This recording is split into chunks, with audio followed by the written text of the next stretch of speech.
Update news కు స్వాగతం. రహదారి నిర్మాణానికి శ్రీకారం చుట్టిన ఆరిమిల్లి. తణుకు నియోజకవర్గం ఇరగవరం మండలం వేండ్రవారిపాలెం, ఏలేటిపాడు మధ్య 1,50,00,000 రూపాయల వ్యయంతో రహదారి నిర్మాణానికి స్థానిక ఎమ్మెల్యే ఆరిమిల్లి రాధాకృష్ణ ఆదేశాల మేరకు శంకుస్థాపన నిర్వహించి రహదారి పనులు ప్రారంభించినట్లు జిల్లా ఎస్సీ సెల్ అధ్యక్షులు, మాజీ జెడ్పీటీసీ చుక్కా సాయిబాబు తెలిపారు. ఈ రహదారి ద్వారా స్థానిక ప్రజలకు మెరుగైన రవాణా సౌకర్యం కలుగుతుందని అన్నారు.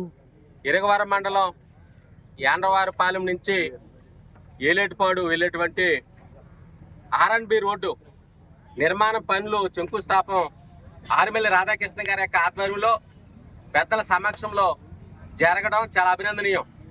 ఈరోజు కూటమి ప్రభుత్వం అధికారంలోకి వచ్చిన తర్వాత ఒక పక్కనే సంక్షేమాన్ని మరొక పక్కన అభివృద్ధిని బ్యాలెన్స్ చేసుకుంటూ ఈ రోజున ముందుకు వెళ్ళటం అనేటువంటిది చాలా హర్షింపదగ్గ విషయం.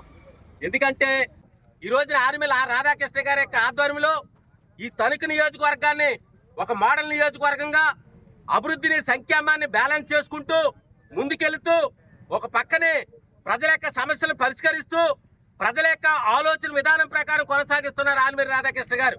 అభివృద్ధి అంటే తణుకు నియోజకవర్గంలో ఆరిమిల్లి రాధాకృష్ణ గారు సుమారు ఈ రోజున ఇక ఇరగవరం సెంటర్ నుంచి అలాగే ఏలేటిపాడు బ్రిడ్జి వరకు కూడా సుమారు 1,50,00,000 రూపాయలతో ఆర్ఎండ్బి రోడ్డు నిర్మాణ పనులు సర్వేంత వేగంగా కొనసాగటం అనేటువంటిది చాలా హర్షింపదగ్గ విషయము.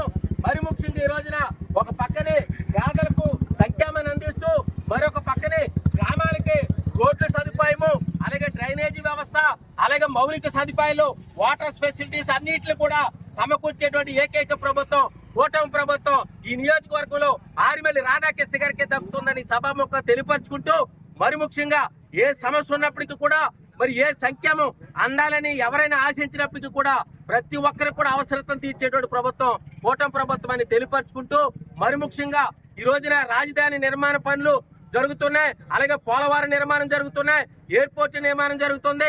అభివృద్ధి అనేటువంటిది కూటమి ప్రభుత్వానికి సాధ్యమని సభాముఖంగా తెలియపరుచుకుంటూ ఈ కార్యక్రమానికి ఇచ్చేసేటువంటి కూటమి నాయకులందరికీ ప్రత్యేకమైనటువంటి ధన్యవాదాలు తెలియపరుచుకుంటూ రాధాకృష్ణ గారి నాయకత్వం, కూటమి ప్రభుత్వం నాయకత్వం, మోడీ గారు, లోకేష్ గారి నాయకత్వం.